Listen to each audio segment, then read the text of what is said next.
a quiet Pennsylvania suburb, a loving family, and a trusted friend.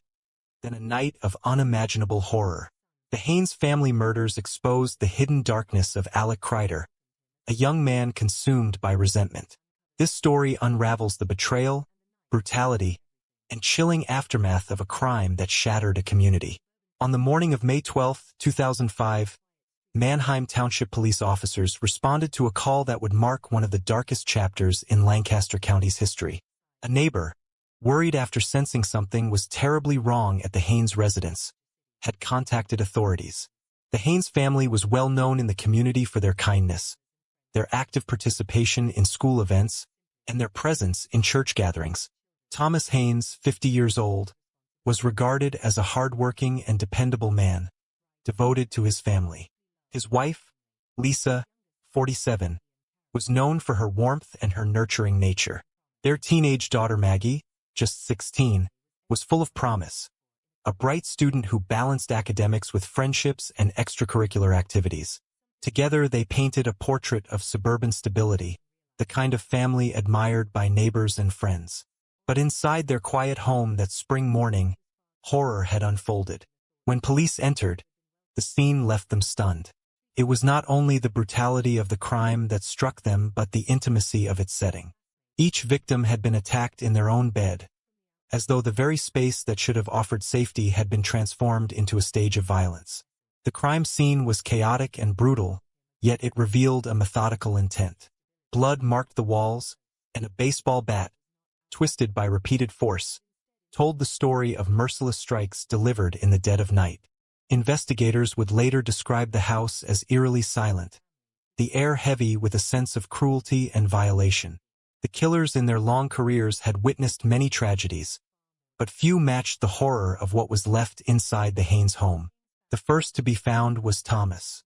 His body bore the signs of sudden and overwhelming assault, blows that gave him little chance to react. Nearby, Lisa was discovered, her injuries mirroring her husband's, leaving no doubt she too had been caught off guard in her sleep. The brutality continued with Maggie, whose youth and vulnerability made the crime even more disturbing. Unlike her parents, she had struggled to resist, signs of defense wounds visible on her arms. Yet despite her effort, the attack was far too forceful. Within moments, the lives of 3 family members were extinguished. For investigators, the immediate question was why. Nothing in the Haynes family history suggested enemies or disputes. Their home showed no obvious signs of forced entry or robbery, making the murders all the more baffling. The very absence of a clear motive heightened the sense of unease. When news spread through the community, disbelief turned to fear. If such a respectable and kind-hearted family could be struck down so violently, who could be safe? Vigils were organized, schools held moments of silence, and neighbors left flowers and notes outside the Haynes home. Detectives worked tirelessly to retrace the final days of the family's life. They interviewed relatives, friends, co-workers, and neighbors, searching for even the smallest clue. The path initially led nowhere, but within days, suspicion began to circle closer to someone disturbingly familiar. Investigators noted the proximity of the family's social circles and questioned why the murders had seemed so targeted yet without theft. Then the attention shifted to Alec Devin Kreider, a young man who had been close to Maggie and had often spent time in the Haynes household. At first glance, Alec did not fit the profile of a brutal killer. At 21, he had been described as intelligent, quiet, and somewhat withdrawn. He was not a stranger, but rather someone the victims had known and trusted. As detectives examined Alec's life, darker truths began to surface. Beneath the image of a reserved young man lay a hidden obsession with violence. Journals discovered in his possession revealed disturbing entries. They spoke of hatred toward families, disdain for happiness, and fantasies of death. The writings hinted at a mind preoccupied with destruction, a simmering resentment that sought an outlet. What unsettled investigators most was the personal nature of his fixation. He did not merely despise the concept of family. He resented families like the Haynes, whose closeness and affection stood in stark contrast to his own inner turmoil. Piecing together his movements, investigators established that Alec had been present in the area during the night of the murders. Though he initially denied involvement, inconsistencies in his story raised red flags. His demeanor also betrayed him. While the community mourned, Alec displayed an eerie detachment.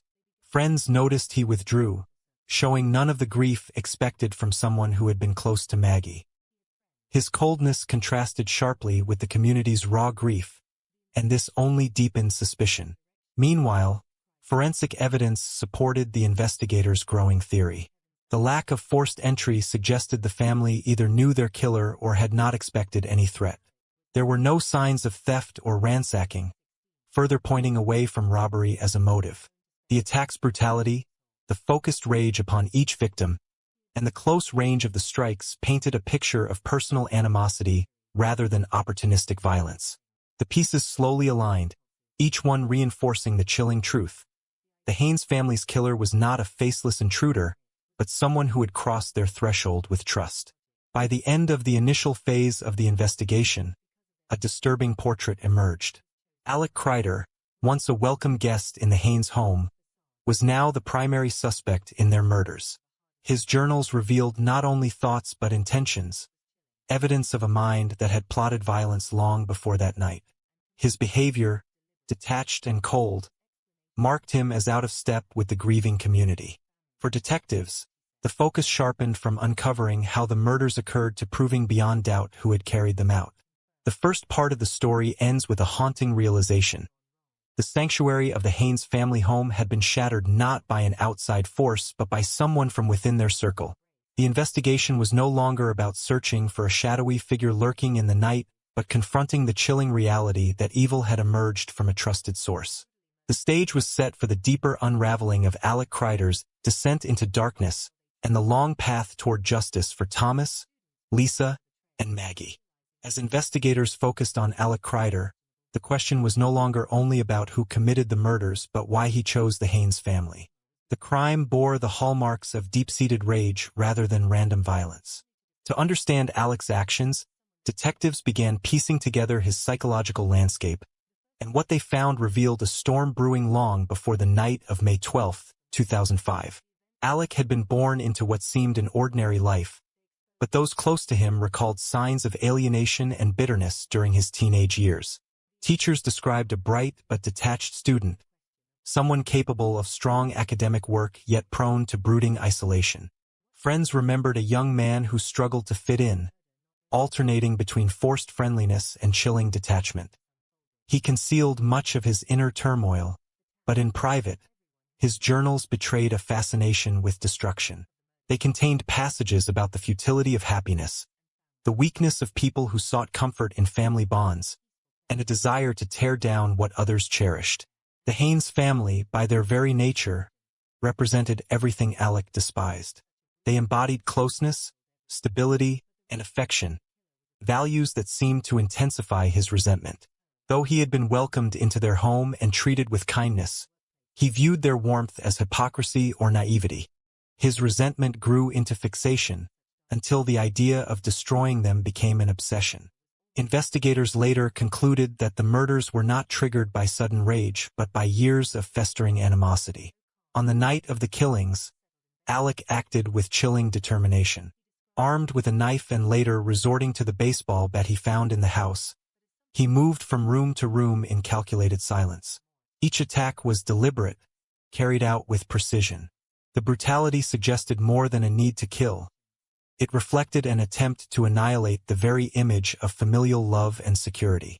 The ferocity left investigators convinced that Alec's actions were fueled not by necessity, but by an irrational hatred he could no longer contain. In the days following the murders, Alec attempted to resume his life as if nothing had happened. He avoided police suspicion at first, but his demeanor betrayed him to those who paid attention. While the community grieved openly, Alec showed no outward signs of sorrow. Friends who had once confided in him found him distant, almost mechanical.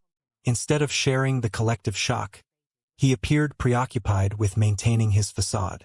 This detachment became a turning point for investigators. His lack of empathy stood out starkly against the backdrop of a mourning town. Detectives pressed forward, examining Alec's movements and cross-checking his alibis. The inconsistencies mounted. At the same time, his father noticed troubling behavior in his son. Alec seemed haunted, restless, and withdrawn, as though he carried a burden he could not conceal forever. Finally, in a moment of strained conscience, Alec confessed to his father. He admitted the murders, acknowledging what the evidence had already begun to reveal. His father, torn between parental instinct and moral duty, alerted the authorities, setting in motion the final steps toward Alec's arrest. In June 2007, 2 years after the murders, police took Alec Kreider into custody. The arrest sent waves of shock through the community once again. To many, the idea that someone so young, who had once been welcomed into the Haynes household, could commit such atrocities was almost unthinkable. Yet as details of his writings and confessions emerged, the horror became undeniable. The trial that followed sought to answer not only how Alec committed the murders but why. Prosecutors argued that Alec had carefully planned the crime, pointing to his journals as evidence of premeditation. They emphasized the brutality of the killings, highlighting the repeated blows, the deliberate targeting of each family member, and the lack of any material gain. This was not an act of desperation, they argued, but one of pure malice. The defense, in contrast, attempted to present Alec as a troubled young man plagued by mental illness. They pointed to his writings as signs of psychological instability and argued that his actions were the result of a diseased mind rather than conscious evil. Yet the evidence painted a more complex picture. Alec was undeniably disturbed, but his actions showed planning and control. He had chosen his victims, prepared his approach, and executed the killings with precision. These facts undermined the argument that his mental state absolved him of responsibility. The courtroom became a place where the community's grief collided with the cold mechanics of justice. Family members and friends of the victims sat through testimonies that detailed the final moments of Thomas, Lisa, and Maggie. They listened to experts dissect Alec's psyche, prosecutors outline the brutality, and defense attorneys attempt to humanize the killer. Each day was a reminder that justice could not restore what had been lost, but it could affirm accountability. Alec's own words during the proceedings only deepened the tragedy. He admitted to the killings but offered little in the way of explanation beyond his hatred of happiness and resentment toward family life. He spoke not with remorse but with detachment, reinforcing the perception that his actions had been rooted in cold disdain rather than uncontrollable madness. The absence of remorse left many in the community struggling to understand how someone so young could harbor such destructive intent. When the verdict came, it reflected the gravity of the crime. Alec Kreider was convicted on 3 counts of first-degree murder and sentenced to life in prison without the possibility of parole. For the families who had waited for justice, the sentence offered closure, though not healing. The Haynes family could not be brought back, and the community that had once admired their warmth would forever carry the scars of their loss. The case drew broader attention beyond Lancaster County, raising questions about the hidden dangers that can reside within seemingly ordinary lives. It sparked discussions about mental health, warning signs, and the ways society overlooks those who conceal dangerous obsessions. Teachers, parents, and peers reflected on Alec's past, wondering if opportunities had been missed to intervene before his resentment escalated to violence. The trial's conclusion marked the end of one chapter but left haunting questions unresolved. Why had Alec chosen that night to act? Could anything have prevented his descent into violence? Was his hatred the product of personal anguish, or did it reflect a deeper psychological darkness that no intervention could have altered? These questions lingered, unanswered, as the community tried to rebuild from the devastation. The second part of the story closes not with relief but with a heavy acknowledgement of the fragility of human safety. The Haynes family had lived lives of kindness and stability, yet they became the targets of a young man who saw in their happiness a mirror of everything he despised. Their murder underscored that evil does not always come from strangers in the shadows but sometimes from those we allow into our homes, those we trust, those who walk among us unnoticed until it is too late.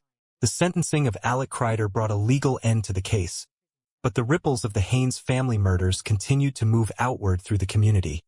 leaving behind a mixture of grief, fear, and reflection. Life imprisonment without parole meant Alec would never again walk free, but the absence of closure lingered for those who knew the victims personally. For neighbors who had seen Thomas mowing his lawn, Lisa chatting with friends, or Maggie walking to school, their absence was a constant reminder of the violence that had intruded upon an otherwise quiet suburban street. In the months following the trial, Lancaster County wrestled with questions that reached far beyond the crime itself. How could a young man raised in their own community develop such hostility toward others? Why had his inner turmoil gone unnoticed? And what responsibility did those around him bear for failing to recognize the warning signs? Teachers, counselors, and parents revisited Alec's past, searching for indications of his descent. Some remembered him as bright but distant, while others recalled flashes of hostility hidden behind a withdrawn exterior. None had foreseen the scale of violence he was capable of. The community's grief was channeled into efforts to preserve the memory of the Haynes family. Friends and church members organized memorial services and established scholarships in Maggie's name, determined to honor the potential she never had the chance to realize. These acts of remembrance served not only as tributes but also as a way of reclaiming hope from tragedy. Each story told about the kindness of Thomas, the warmth of Lisa, and the promise of Maggie reminded people that their lives were defined by far more than the brutality of their deaths. Meanwhile, Alec's life behind bars became another dark chapter. Reports from prison described a young man who remained detached, his demeanor marked by the same emotional distance that had unsettled investigators. Despite opportunities for rehabilitation programs, he displayed little interest in transformation. His writings from prison echoed the same bleak worldview he had expressed before the murders, showing no shift in perspective. For many, this reinforced the belief that his actions were not the product of temporary madness but of a deeply rooted contempt for the values most people held dear. Years after his conviction, Alec's story took an unexpected turn. In 2012, while serving his sentence at a state prison, he was found dead in his cell, the result of suicide. At 25, his life ended in isolation, behind the very walls that were meant to contain him for the rest of his days. News of his death reignited public conversation. Some saw it as a final act of cowardice, others as the inevitable conclusion for a man who had been consumed by hatred and alienation. For the families of the victims, his death provided neither satisfaction nor healing, but it closed the last remaining chapter of a case that had haunted them for years. The legacy of the Haynes family murders remains one of caution and sorrow. It highlighted the dangers of hidden darkness, the capacity for violence that can reside in people who outwardly appear unremarkable. Parents spoke with their children about recognizing signs of distress in peers. Schools invested more deeply in counseling resources, and community leaders urged vigilance without paranoia. The tragedy became a rallying point for conversations about mental health, isolation, and the consequences of ignoring warning signs. In documentaries and articles that revisited the case, Alec was often described as a study in contradictions. He was intelligent yet detached, social on the surface yet consumed by bitterness in private. His journals painted the portrait of someone at war with himself and with the world around him, yet his ability to mask these feelings allowed him to move unnoticed through the lives of others. For criminologists, the case became an example of how dangerous ideation can fester in silence, growing stronger when left unchallenged. For those who knew the Haynes family personally, however, academic explanations offered little comfort. Their loss was felt not in theories but in empty chairs at holiday tables, in the absence of laughter that once filled their home, and in the abrupt erasure of futures that would never come to pass. Each anniversary of the murders brought quiet remembrances, moments of reflection on lives that had been cut short but never forgotten. The broader community learned a hard truth. Safety is fragile, and the boundaries between ordinary life and tragedy can be crossed in an instant. The Haynes family represented the ideals of love and stability, yet those very qualities became the focus of Alec's hatred. Their story underscored that violence does not always emerge from chaos or strangers. Sometimes it comes from those we least suspect, people already within the circle of trust. In the years that followed, their legacy lived on not only in memorials, but in the determination of the community to cherish what the Haynes family had embodied. Friends remembered Thomas's steady presence, Lisa's kindness, and Maggie's youthful energy. Their lives became symbols of the values Alec had sought to destroy, proof that love and connection endure even in the face of senseless violence. The final reflection on the case is one of stark contrasts. The darkness of Alec's resentment set against the light of the Haynes family's love. One young man's hatred eradicated 3 lives, yet it also revealed the resilience of a community unwilling to let tragedy define them. Their story remains a haunting reminder of hidden danger, but also a call to vigilance, compassion, and the recognition that beneath the surface of normalcy, shadows sometimes lurk. The Haynes family murders will never fade from memory in Lancaster County. They are retold not as mere headlines but as a solemn warning of the fragility of human life and the responsibility to confront the hidden struggles of those around us. While Alec Kreider's name evokes the senseless cruelty of that night, the enduring legacy belongs to Thomas, Lisa, and Maggie, whose lives, though stolen, continue to inspire remembrance, compassion, and a determination to guard against the silence in which such violence is born. On a quiet Texas night, a loving family's home was reduced to ashes, leaving behind 3 bodies and a survivor crawling for his life. But the most shocking truth wasn't the brutality. It was the betrayal. A daughter's secret plan turned love into murder, and forever shattered trust. It was a cold, still night in March 2008 when the town of Alba, Texas, was thrust into the kind of nightmare that would forever etch its name into the annals of true crime history. Alba was the kind of place where neighbors knew each other, where families gathered on Sundays at church, and where violence of any kind seemed worlds away. But what happened to the Caffey family would not only shatter the sense of safety in this small community, but also challenge the very understanding of love, loyalty, and betrayal within the bonds of family. At the heart of this tragedy was the Caffey household, a modest family home that stood as a picture of stability. Terry and Penny Caffey were well-regarded members of their church and community, raising 3 children who, to outsiders, seemed to live within the warmth of a loving, faith-centered environment. 16-year-old Aaron was their eldest, a bright, musically inclined teenager who often performed in the church choir. 13-year-old Matthew was remembered as sweet-natured and kind, while 8-year-old Tyler was the baby of the family, energetic and full of life. Together, they were seen as the embodiment of small-town values: faith, family, and togetherness. But beneath the surface, like in so many homes, tensions were beginning to brew. Erin, like many teenagers, was at a crossroads. She was torn between the structure and values her parents had instilled in her and the pull of adolescent independence. That independence came in the form of a boy named Charlie Wilkinson. 19 years old and still navigating his own uncertain future, Charlie was immediately smitten with Erin, and the feeling was mutual. To Erin, Charlie represented freedom, romance, and the thrill of adulthood. To her parents, however, he represented danger. Terry and Penny worried about the age difference, about his ability to properly care for or influence their daughter, and about Erin's readiness for such a serious attachment. What they saw as parental guidance, Erin saw as suffocating control. And in that widening gap between parental concern and teenage rebellion, darkness began to grow. For Charlie, his infatuation quickly turned into obsession. Friends would later testify to his constant talk of Erin, his insistence that she was the love of his life, and his willingness to do anything to keep her by his side. Erin, caught between her affection for him and her resentment of her parents' restrictions, began to entertain thoughts she might never have considered on her own. What started as teenage frustration with parental rules spiraled into whispers of running away, of defying authority, and then, shockingly, into fantasies of eliminating obstacles entirely.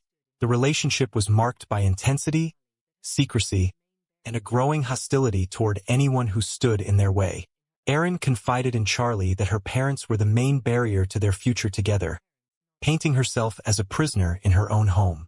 Charlie, driven by blind devotion, began to see her parents not as people, but as problems to be solved. His circle of friends, including Charles Wade and his girlfriend Bobby Johnson, soon became entangled in this dangerous fantasy. What might have seemed like idle teenage talk soon morphed into planning. And once those plans were set in motion, the Caffey family was unknowingly on a collision course with horror. As February 2008 turned to March, the couple's resentment and plotting intensified. Erin was grounded by her parents for her involvement with Charlie, cutting off much of her contact with him. To Erin, this punishment felt unbearable, and she became more desperate. Instead of reflecting on her actions, she leaned further into the idea that the only way forward was to erase the obstacle. To Charlie, desperate to prove his love and loyalty, the idea of carrying out violence for Erin's sake began to take root. He shared these dark thoughts with Wade and Johnson, and chillingly, they did not walk away. Instead, they listened, they engaged, and eventually they agreed to help. The night of February 29th, Charlie and his accomplices spent hours driving around, discussing what they were about to do. There was no sudden burst of rage, no momentary lapse of judgment. This was premeditated, deliberate, and cold. Erin had made her wishes clear, and Charlie was prepared to act on them. Erin would later claim that she never directly ordered the murders, but the investigation and testimony painted a different picture, one in which she was fully aware of what was about to unfold. In the early hours of March 1st, the car pulled up quietly outside the Caffey residence. Erin slipped out of the house, leaving her parents and brothers asleep inside. She met Charlie, Wade, and Johnson in the darkness, the weight of her decision heavy but unrelenting. When asked later why she didn't stop it, why she didn't run back inside to protect her family, Erin had no convincing answer. Instead, she stood by as the others prepared themselves, weapons in hand, hearts steeled for the unimaginable. Inside the home, Penny and the boys were asleep. Terry had dozed off as well, unaware of the storm about to descend. The attackers moved swiftly. Armed with guns and knives, they entered the house and made their way toward the bedrooms. Penny was the first to confront them, startled awake by the intrusion. The gunshots that followed shattered the stillness of the night. Penny was struck multiple times and stabbed, her life ending in a blur of violence. The attackers then turned their attention to the children. Matthew, just 13, was shot in his bed. Tyler, the youngest, was brutally stabbed. The innocence of youth was extinguished in moments. In the chaos, Charlie and Wade moved with chilling determination, their actions fueled by the plan they had agreed upon. They had entered not just to kill but to destroy, to ensure nothing was left. In a final act of erasure, they set the house on fire before fleeing into the night with Erin waiting outside, her family's screams still echoing in the background. But amid the carnage, a miracle stirred. Terry Caffey, though shot multiple times and grievously wounded, clung to life. With every ounce of strength, he dragged himself out of the burning house and into the cold night air. Bleeding and barely conscious, he crawled 300 yards through brush and rough terrain to a neighbor's home.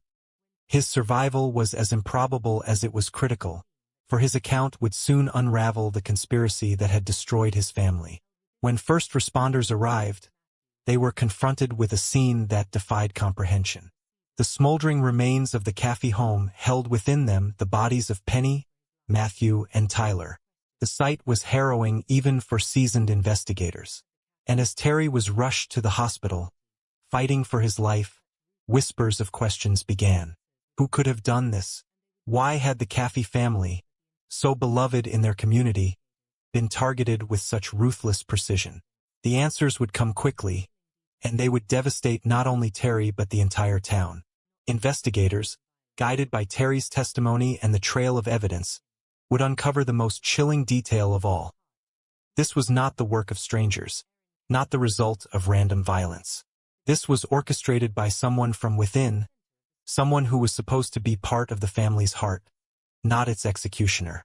Erin Caffey, the daughter Terry had raised, the girl he had loved and protected, was at the center of the storm.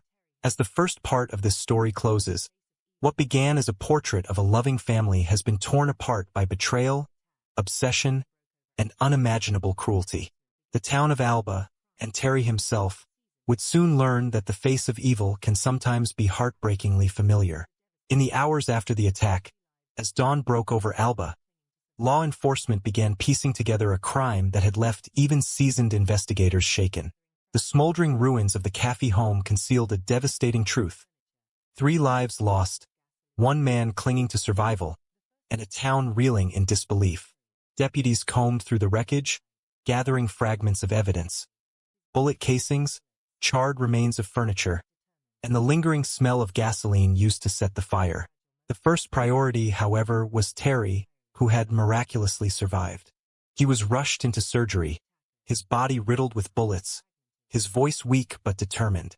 What he told investigators in those first fragile moments would alter the direction of the case entirely. Barely able to speak, Terry identified his attackers. His account was fragmented, delivered between labored breaths, but it was enough to point detectives toward the people responsible.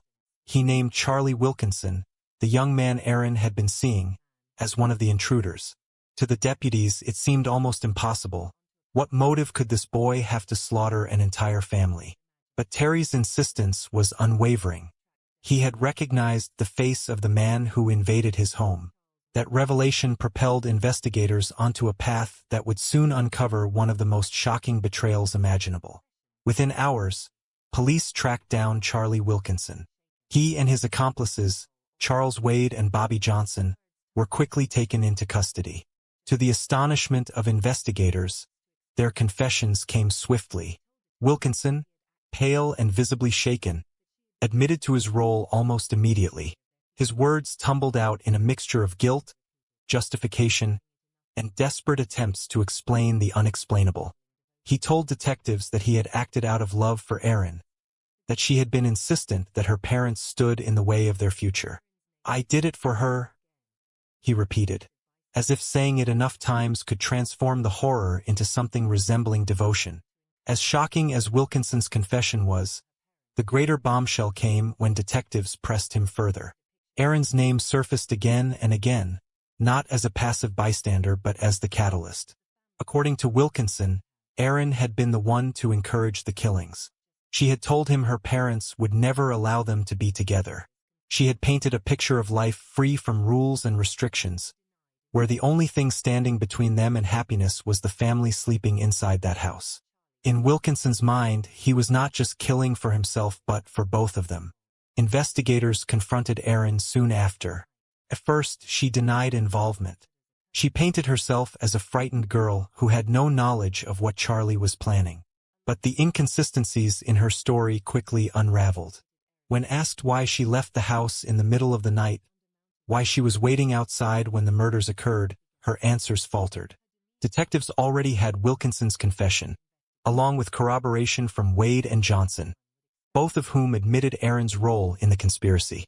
Gradually, under mounting pressure, Aaron's facade of innocence began to crack.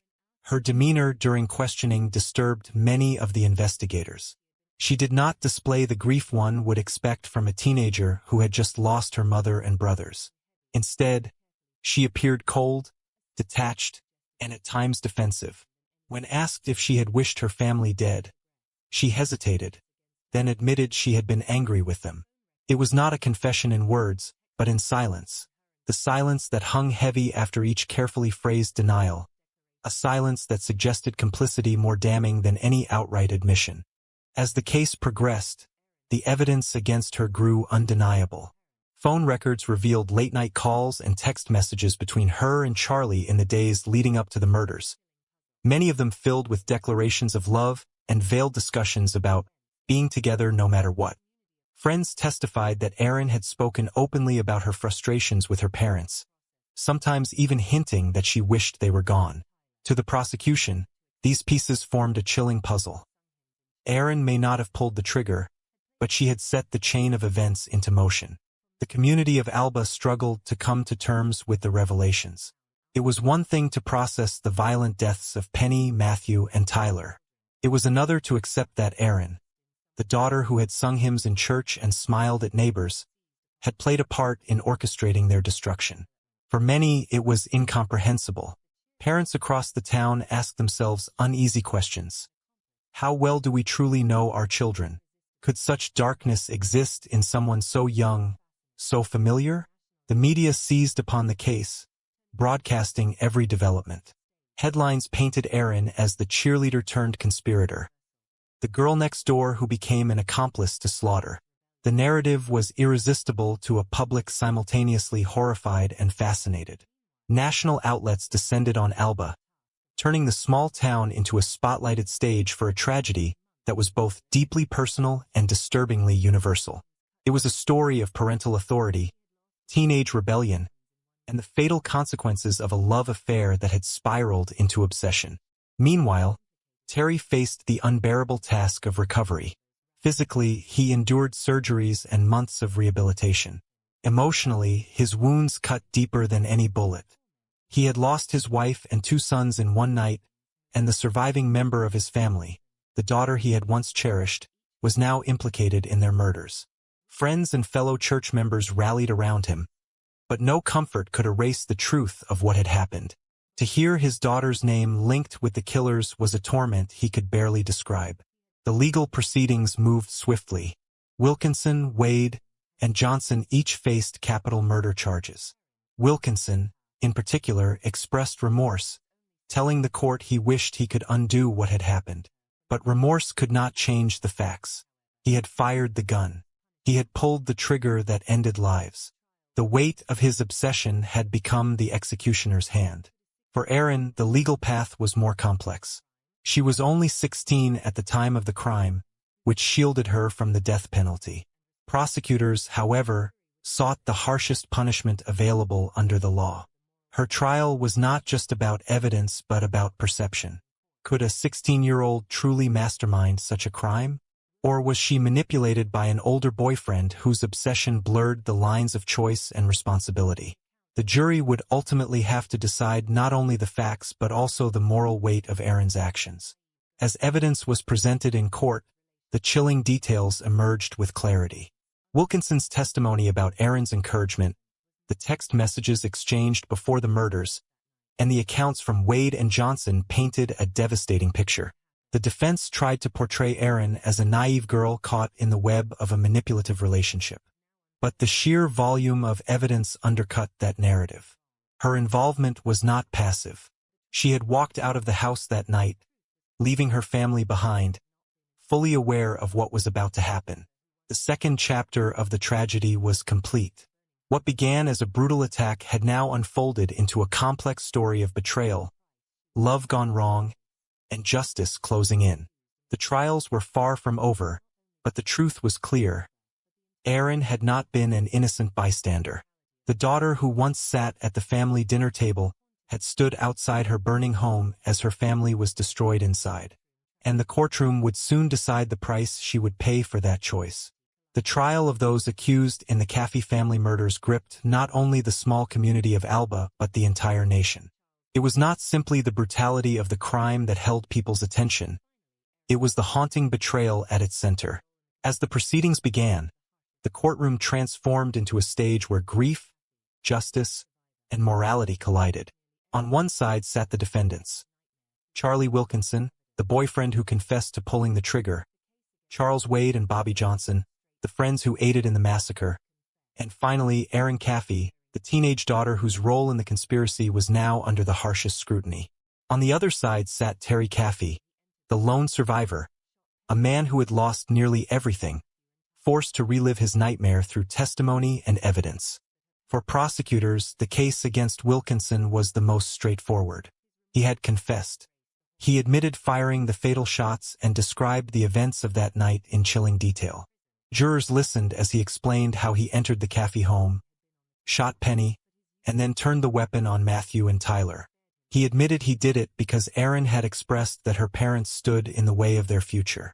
Though he wept at times, his remorse could not erase the horror. The jury found him guilty of capital murder, and he was sentenced to life in prison without the possibility of parole. The death penalty had been on the table, but his youth and cooperation with investigators spared him that fate. Charles Wade faced a similar reckoning. Though not the one who fired the most devastating shots, his participation was undeniable. He had entered the house armed, stabbed Penny, and helped in setting the home on fire. His testimony mirrored Wilkinson's, describing Aaron's influence as central to their decision. The jury found him guilty as well, and like Wilkinson, he received a life sentence. Bobby Johnson, who did not enter the home but was complicit in the planning and transportation, was also convicted and sentenced to decades behind bars. But the trial that drew the most attention and the most debate was Erin's. She was just 16 years old, barely past childhood, but the evidence presented painted her as the very spark that ignited the murders. The prosecution argued that Erin had orchestrated the attack, convincing Wilkinson and the others that her family was an obstacle to be removed. They displayed text messages and phone records showing late-night conversations where she encouraged Wilkinson's devotion and expressed frustration with her parents. Witnesses recalled her complaints about feeling trapped, her talk of running away, and even statements that hinted at darker wishes. The defense countered by portraying Erin as an impressionable teenager manipulated by an older boyfriend. They emphasized her naivety, her struggles with adolescence, and the possibility that she had spoken in anger without realizing the gravity of her words. They argued that Charlie, older and more experienced, had been the true mastermind, and Erin was simply swept along. But the evidence of her waiting outside the house, fully aware of what was happening inside, proved devastating. It showed she was not a passive participant but an active conspirator. The jury faced a heavy responsibility.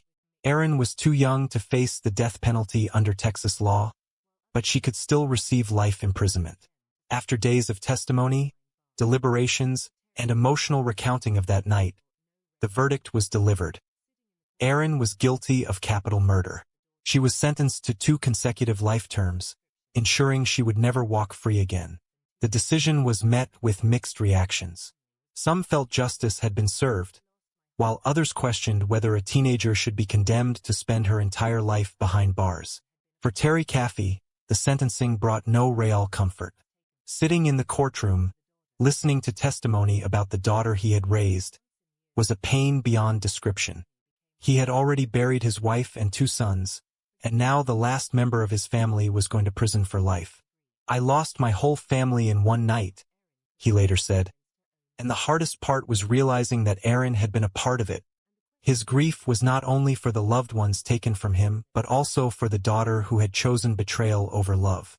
In the months and years that followed, Terry's journey became one of resilience and, unexpectedly, forgiveness. At first, he was consumed by grief. He struggled to comprehend how Erin could have plotted against her own family.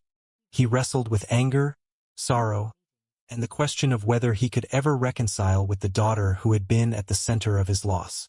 But over time, leaning on his faith, Terry chose a path that few could imagine. He forgave Erin. This decision shocked many, but Terry explained that forgiveness was not about condoning her actions. It was about freeing himself from the corrosive weight of hatred. He visited Erin in prison, and in those meetings, father and daughter began to rebuild a fragile connection. Erin expressed remorse, though questions remained about whether she fully grasped the depth of her crime. Still, for Terry, clinging to forgiveness was the only way forward. He even campaigned against the death penalty in similar cases, believing that life imprisonment offered a chance, however faint, for redemption. The wider community of Alba, meanwhile, carried the scars of the tragedy. For a town unaccustomed to violent crime, the murders had shattered the sense of safety and trust. Families looked at their own children differently, asking themselves if they truly understood the struggles and influences that shape teenage lives. Churches held vigils, and the story of the Caffeys was retold countless times, each telling a reminder of how quickly love could twist into obsession and how ordinary lives could be upended by unimaginable violence. Media coverage of the case lingered for years. Documentaries, television specials, and books recounted the murders, often focusing on the unsettling image of a daughter plotting against her own family. To audiences across the country, the case became symbolic of the darker side of adolescent rebellion and the dangers of unchecked obsession. The phrase "Caffey family murders" evoked not just tragedy but questions about parenting, teenage relationships, and the unpredictable ways in which young people can spiral out of control. In prison, Erin adjusted to a life she would never escape. She was transferred to a state facility for women, where she would spend decades behind bars. Reports suggested she became more reflective with time, engaging in Bible study and writing letters to her father. Some who encountered her believed she had changed, that the immaturity and recklessness that defined her teenage years had given way to regret. Others were less convinced, seeing her expressions of sorrow as too little, too late. Regardless of perception, her fate was sealed.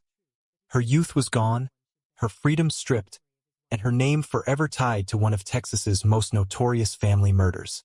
For Terry, survival became a form of testimony. He eventually remarried, built a new life, and even became a public speaker, sharing his story with audiences across the country.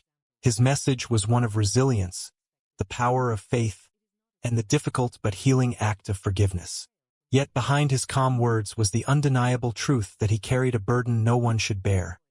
The memory of his wife Penny, his sons Matthew and Tyler, and the betrayal of Aaron.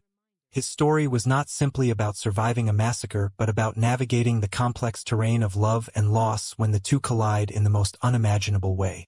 The Caffey family murders remain one of the most chilling examples of how darkness can grow in unexpected places. It is not a story of strangers invading a home but of betrayal from within, of love twisted into obsession, and of choices made in anger that destroyed an entire family. For the people of Alba, and for those who continue to study the case, it is a reminder of the fragility of trust and the devastating consequences when it is broken.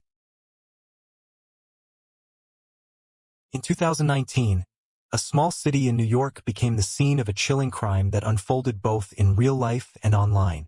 A teenage girl's dreams were stolen in an act of jealousy, and her final moments were broadcast to the world. This is Bianca Devon's haunting story. The summer air in Utica, New York, was warm and still, the kind of atmosphere that seemed to hold on to quiet moments a little longer. This small city, with its blend of historic brick buildings and tree-lined streets, had always moved at an unhurried pace. People here knew one another, or at least knew of each other, and crimes that caught national attention were rare. That is why what happened in July 2019 felt so jarring. It was not just the brutality of the act, but the way it unfolded, part in the physical world, part in the digital space where so much of modern youth now lives. 17-year-old Bianca Devons had grown up here, the eldest of two daughters. She was creative, thoughtful, and carried a quiet self-awareness that made her stand out among her peers. Online, she had built a modest but devoted following through platforms like Instagram and Discord. Her feed reflected her aesthetic sensibilities, carefully composed photographs, subtle pastel tones, moments of vulnerability mixed with artful self-expression. It was more than vanity. It was a way to connect, to feel seen, and to share her inner world with others who appreciated the same kinds of music, art, and mood. Her family knew her as a caring older sister and a young woman determined to step into adulthood on her own terms. She had just graduated from Thomas R. Proctor High School and had been accepted to Mohawk Valley Community College. Psychology fascinated her. She wanted to understand people, to explore what shaped their minds and behaviors, perhaps even to help others who struggled with the kinds of emotional battles she had seen among her peers. She was at the point in life where the horizon seemed wide open. Through the internet, she met people from far beyond Utica's borders. One of them was Brandon Clark, a 21-year-old who initially appeared to share some of her interests. They connected over gaming, music, and online culture. For Bianca, who was used to navigating online spaces, this was nothing unusual. She had multiple friends she had met this way, and Brandon seemed to fit into that casual network of connections. From the outside, he was polite, attentive, and willing to drive her to events, a convenience for a teenager without a car of her own. But as their interactions grew more frequent, a different pattern began to emerge. Friends noticed that Brandon could be quick to comment on her social interactions, especially with other men. He had a way of phrasing his concerns as protectiveness, but underneath, there was a possessive streak that was harder to ignore. Bianca, independent by nature, didn't openly advertise her personal boundaries, but she wasn't naive either. Still, whatever doubts she might have had, she continued to see him as part of her wider circle. That summer, Bianca looked forward to attending a concert in Queens, New York. The artist, Nicole Dollanganger, was one she admired, a singer-songwriter whose music combined haunting melodies with emotionally raw lyrics. Brandon offered to drive her downstate for the show. To her, it was a practical arrangement. To him, perhaps, it was more time alone in the car, hours in her company. The unspoken suggestion that this was something like a date.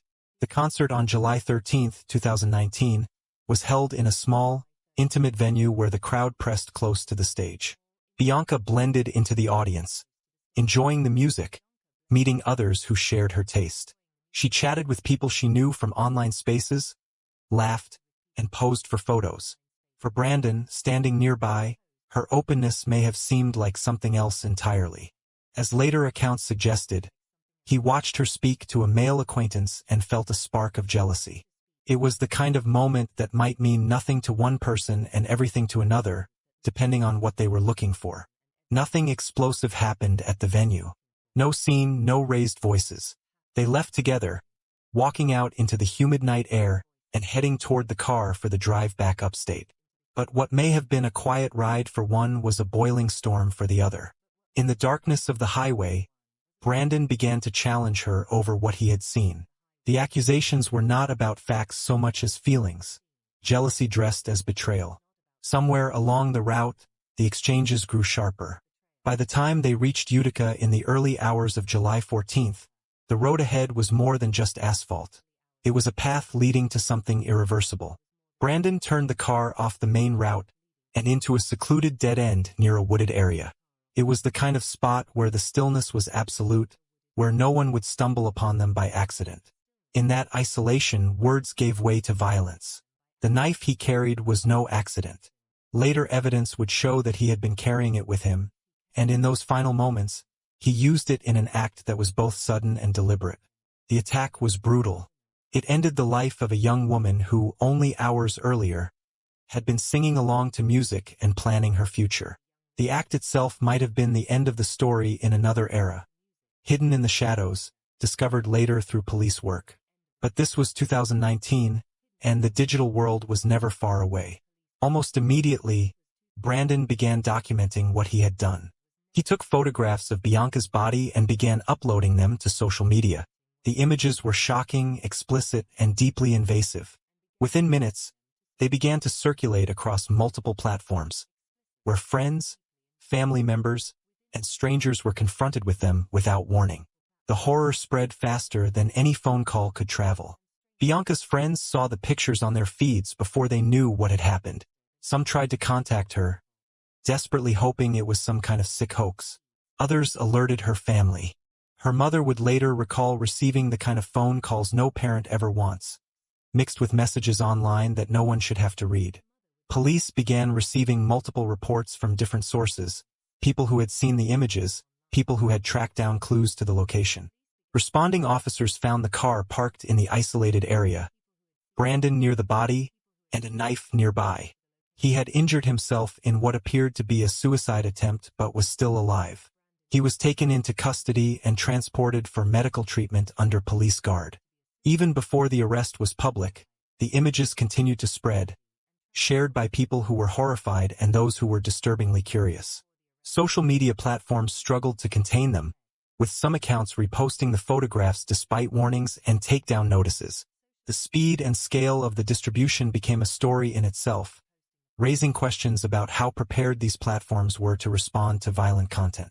In the hours after her death, Bianca's name trended online, but it was not the kind of recognition she had ever sought. The juxtaposition of her life, full of potential captured in curated photographs, and the way it ended, exploited through the very platform she once enjoyed, was almost too much for her loved ones to process. For Utica, the story was incomprehensible. For the online communities that had known her, it was a collective trauma. This was the beginning of a case that would merge two worlds: the intimate, human grief of a family losing their daughter, and the vast, impersonal machinery of the internet amplifying her final moments. And as investigators began piecing together what had led to that dead-end street, a portrait emerged of a relationship shaped by obsession, jealousy, and the dangerous blurring of online and offline boundaries. The investigation began in the dim light of early morning, as crime scene tape was strung across the dead-end road and a forensic team moved in. The area was quiet, almost unnervingly so, save for the low hum of police radios and the occasional command from officers securing evidence. Detectives noted the car, the knife, and the phone that had already played an unwelcome role in this tragedy. It wasn't just a murder scene. They were dealing with a crime that had been broadcast to the world before they had even arrived. The priority was to secure Brandon Clark, who was still under medical supervision at a nearby hospital. While he survived his self-inflicted injuries, he was in no condition to give a full statement immediately. Detectives knew that whatever explanation he offered, it would be measured against the stark facts already in their possession. Digital timestamps, photographs, and the final location data on both his and Bianca's devices. Back at the police station, phones rang constantly. Reporters, local and national, wanted information. Families of young people who had seen the images online were calling in distress, asking whether they were real. Officers had to handle not just the physical evidence but the fallout from the internet's speed and reach. The case was already beyond the confines of Utica. It had become a national story within hours. Bianca's family was notified through a combination of official channels and the worst possible rumors. By the time police officers came to their door, they had already been confronted with the horrific images on social media. It was a secondary wound, a violation that compounded the initial loss. Her mother, Kim, later spoke publicly about how surreal it was, how the internet had turned one of the most intimate moments of grief into something shared and consumed by strangers. Meanwhile, detectives began reconstructing the hours leading up to the murder. Witnesses from the concert were contacted. Some recalled seeing Bianca and Brandon together, noting his reserved demeanor. Others remembered the brief interaction that seemed to trigger his jealousy. Investigators obtained footage from inside and outside the venue, piecing together a timeline. Cell phone records filled in the rest. The route home, the final detour, the window of time in which the attack occurred. The evidence left little ambiguity. Brandon's phone contained the photos he had uploaded, as well as a chilling sequence of events documented in real time. In addition to the images, there were text messages and social media posts that suggested premeditation, references to wanting to end it all and declarations of love that blurred the line between remorse and possessive obsession. Prosecutors recognized early on that this case was going to be unusual. Not only was there a clear perpetrator and overwhelming evidence, but the trial would have to account for the public dimension of the crime. The release of the images had already traumatized many, and there was concern about how much could be shown in court without causing further harm. Forensic experts were brought in to explain the digital trail. Every image, message, and location ping formed a map of the hours before and after Bianca's death. The knife was tested for fingerprints and DNA. Unsurprisingly, the results matched both victim and perpetrator. There was no mystery in the physical evidence, only the harder question of why it had happened at all. When Brandon was finally well enough to be formally interviewed, his demeanor was calm, almost detached. He did not deny what had happened, but his explanations were tangled in self-pity and claims of emotional hurt. Detectives noted how quickly he shifted the narrative toward his own feelings, as though the act were a tragic inevitability rather than a conscious choice. In their view, this was less about sudden rage and more about an escalating pattern of control. In the weeks that followed, the case became a point of discussion well beyond law enforcement circles. Advocates for online safety highlighted how quickly violent content could spread and how little control families had once it was released. Others pointed to the dangers of young people forming close relationships with individuals who masked possessive or unstable tendencies behind friendliness. Bianca's friends were left grappling with the surreal nature of the crime. Many had seen the photographs before they knew she was dead. Some blamed themselves for not recognizing warning signs sooner, even though they could not have predicted the outcome. Her social media profiles, once a place for her own voice, were flooded with comments. Some supportive, some disturbingly voyeuristic. It was a digital echo that her family could not silence. The prosecution moved quickly, filing charges of second-degree murder. The weight of the evidence meant there was little room for a defense that could argue innocence. The only question was whether Brandon would try to challenge the severity of the charge or accept a plea that would spare the family the ordeal of a trial. His court appearances drew both local residents and online supporters of Bianca, who wanted to see justice served. When the day came for him to enter a plea, the courtroom was tense. Brandon Clark stood, his expression unreadable, and admitted guilt. The words were simple, guilty to murder in the second degree. But they carried the finality of closing one chapter of the case. For Bianca's family, there was no comfort in the admission, only the relief of avoiding months of testimony and the risk of her memory being further exploited in court. While the legal process moved toward sentencing, the conversations it sparked did not fade. Bianca's mother began advocating for legislative changes aimed at holding social media companies accountable for the rapid removal of violent content. This initiative became known as Bianca's Law. The idea was straightforward. If platforms could detect copyrighted music within seconds, they should be able to detect and remove graphic violence just as quickly. In the background, life in Utica tried to return to normal. The street where the crime occurred remained empty, the grass growing taller around its edges, as if nature itself wanted to reclaim it. Friends of Bianca gathered at vigils, leaving flowers, candles, and printed photographs that captured her in moments of laughter and light. These gatherings were as much about resisting the memory of her final images as they were about celebrating the life she had before them. The media, while persistent, began to step back, though the story would resurface periodically as new online debates emerged. The Internet's memory, unlike human grief, did not fade in the same way. Even months later, the photographs would resurface in dark corners of the web, prompting fresh waves of anger from her supporters. For investigators, the case remained etched in their minds, not because it was the most complex they had worked on, but because it was so starkly modern. The crime itself was rooted in age-old motives of jealousy and control, yet its execution and aftermath were shaped entirely by the digital age. It was a reminder that technology could magnify both the horror and the reach of violence, leaving wounds that were not just personal but communal. By the time the sentencing phase approached, the facts were no longer in dispute. What remained was the weight of the decision, how long the man responsible for such a calculated and public act should spend behind bars. For Bianca's loved ones, no sentence could restore the life she should have had. But they were determined that the outcome would at least acknowledge the depth of the harm done, both to their family and to everyone whose lives had been touched by that July morning. The sentencing hearing drew a larger crowd than any of the prior court dates. Outside the courthouse, a small group of supporters held signs with Bianca's name, her photograph framed in flowers and messages of remembrance. Inside, the atmosphere was tense but controlled, a blend of legal formality and raw emotion. The benches were filled with family members, friends, journalists, and members of the public who had followed the case since that summer morning. Brandon Clark entered in a prison jumpsuit, hands cuffed in front of him. He did not look toward the gallery, keeping his eyes fixed ahead as he was seated. The judge began by noting the gravity of the crime, acknowledging that the court was dealing not only with a murder, but with the public exploitation of that act, a factor that intensified the harm far beyond the physical violence. One by one, members of Bianca's family approached the podium to give their victim impact statements. Her mother spoke first, her voice steady but strained. She described Bianca's curiosity, her humor, her dreams, details that painted a portrait of the person taken from them. She spoke of the images that had haunted them, of the helplessness they felt as those photographs appeared again and again online.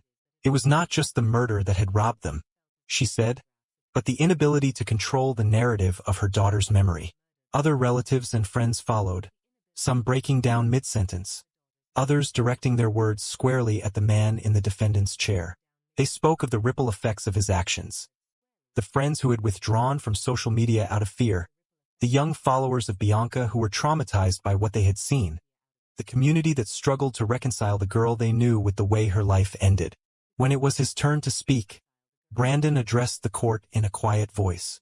He said he was sorry, that he loved Bianca, that he had acted in a moment of emotional turmoil.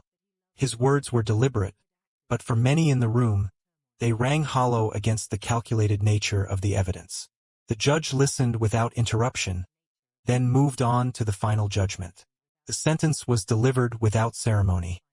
25 years to life in state prison.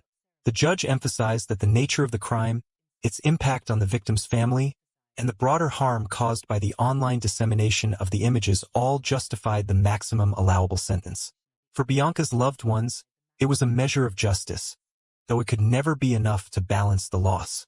In the months that followed, the courtroom gave way to a different kind of arena.